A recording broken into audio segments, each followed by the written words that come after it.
চকবাজারে Wahid mansion ভবনের বিস্ফোরণ থেকেই আগুনের সূত্রপাত হয়েছে বলে মন্তব্য করেছেন বুয়েটের স্থাপত্য বিভাগের অধ্যাপক খন্দকার সাব্বির নেওয়াজ। সোমবার ব্যক্তিগত উদ্যোগে চুরিহাট্টা মোড় ঘুরে দেখে একাত্তরকে একথা বলেন তিনি।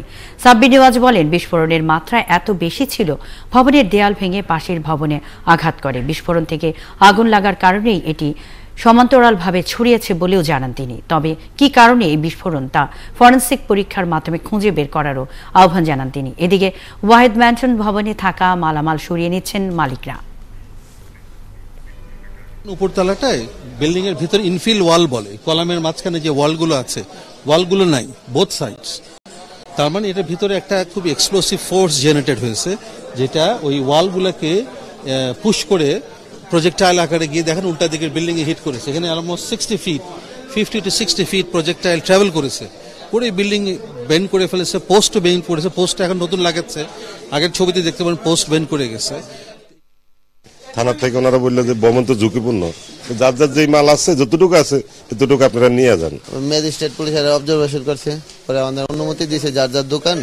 তো এই দেখে আমরা কালকে রাত্রে আসছিলাম, এখন অনুমতি দিতে আমরা নিজ দায়িত্বে মাল নিয়ে যাচ্ছি। এদিকে চুরিহাট্টা মোড়ের ঘটনাস্থলকে ঘিরে এখনও সেখানে ভিড় করছেন উৎসুক মানুষ। মোড়ে যাওয়ার 5টি সড়কেই পুলিশ সদস্যদের পাহারা রয়েছে। সেখানকার সবশেষ খবর নিয়ে আমাদের সাথে যোগ দিচ্ছেন সহকর্মী মনির মিল্লাত। মনির, বুয়েটের অধ্যাপক আগুনের বিস্ফোরণ নিয়ে আর কি বলেছেন? সেই সাথে ঘটনা তদন্ত বিভিন্ন কমিটির কাজই কত দূরে গিয়েছে?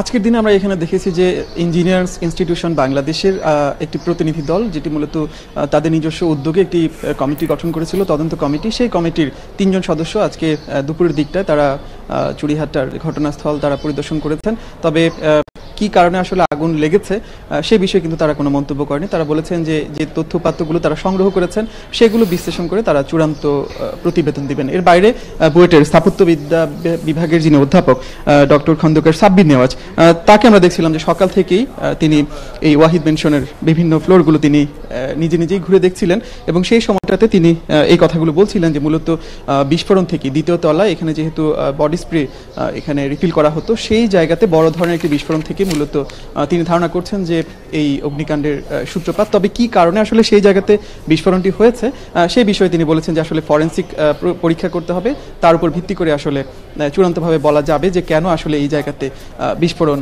হয়েছে। আর সকাল থেকে আমরা যেটি দেখছি যে গত 2 দিন ধরে মূলত এই ভবনের বেসমেন্টে যে রাসায়নিকের গুদাম ছিল সেগুলো গতকাল বিকেল পর্যন্ত সরিয়ে নেওয়া হয়েছিল। আজকে সকাল থেকে ভবনের যে ক্ষতিগ্রস্ত দোকান, যে সমস্ত দোকানে এখনো কিছু মালামাল রয়েছে, সেই সমস্ত দোকানের মালামালগুলো আজকে সকাল 10টার পর থেকে তাদের মালিকদের সরিয়ে নেবার সুযোগ দেওয়া হয়। এবং আমরা দেখি যে 10টার পর থেকেই বেশিরভাগ দোকান আপনি জানেন যে এখানে পুড়ে গেছে। যে 2-1টি দোকানে কিছু মালামাল ছিল সেই সমস্ত দোকানের মালামালগুলো দোকান মালিকরা তারা একে একে এই জায়গা থেকে সরিয়ে নিচ্ছিলেন। এখানে সাগর ইঞ্জিনিয়ারিং ওয়ার্কস নামের একটি দোকান ছিল যেখানে মূলত ফ্রিজ এবং এসি মেরামত করা হতো। সেই দোকান থেকে আমরা দেখেছি যে অনেকগুলো মেরামত যোগ্য এসি এবং রেফ্রিজারেটর সেই জায়গা থেকে বের করে নিয়ে যাওয়া হয়েছে। আইমেন প্লাস্টিক নামের একটি দোকান ছিল, সেই দোকান থেকে প্লাস্টিকের দানা ভর্তি অনেকগুলো বস্তা, প্রায় 100 বস্তা এই জায়গা থেকে সরিয়ে নেওয়া হয়। এখানে মদিনা ডেকোরেটর নামে একটি দোকান ছিল, যেই দোকান পুরোপুরি পুড়ে গেছে এবং দোকান মালিকও আগুনে নিহত হয়েছেন। সেই দোকানে আমরা দেখছিলাম যে যারা কর্মচারী ছিলেন তারা শেষ কোনো কিছু পাওয়া যায় কিনা, অবশিষ্ট কিছু পাওয়া যায় কিনা সেটি তারা তন্ন করে খুঁজছিলেন। এই মালামাল সরিয়ে নেবার যে প্রক্রিয়া, এটিও বলা চলে যে একেবারেই শেষ পর্যায়ে। 1-2টি দোকান, যে সমস্ত দোকানে এখনো কিছু মালামাল রয়েছে সেই দোকানের মালামালগুলো হয়তো বিকেল নাগাদ এই জায়গা থেকে সরিয়ে নেওয়া হবে। আর আইনশৃঙ্খলা রক্ষাকারী বাহিনীর পক্ষ থেকে যেটি দোকান মালিকদের বলা হয়েছে যে যেহেতু ভবনটি ঝুঁকিপূর্ণ, যে কারণে তারা যেন তাদের মালামালগুলো এখান থেকে সরিয়ে নেন। আর এখনো কিন্তু উৎসুক মানুষের ভিড় রয়েছে, রাষ্ট্রীয় শোক। এর মধ্যে আমরা দেখছি যে এখানে উৎসুক অনেক মানুষজন, তারা মূলত এই জায়গাটি দেখবার জন্য এবং যে সমস্ত মানুষগুলো অগ্নিকাণ্ডে নিহত হয়েছেন তাদের স্মরণ করবার জন্য এই জায়গাতে এখনো ভিড় করছেন। তবে আইনশৃঙ্খলা রক্ষাকারী বাহিনীর সদস্যরা এখনো তৎপর, যেহেতু এখনো তদন্ত চলছে। তদন্ত কিংবা এই যে আলামতগুলো রয়েছে সেগুলোতে যেন কোনো ধরনের বিঘ্ন না হয় বা নষ্ট না হয় সেটি ঠিক রাখবার জন্য আইনশৃঙ্খলা রক্ষাকারী বাহিনীর সদস্যরা তারা সর্বোচ্চ চেষ্টা চালিয়ে যাচ্ছেন।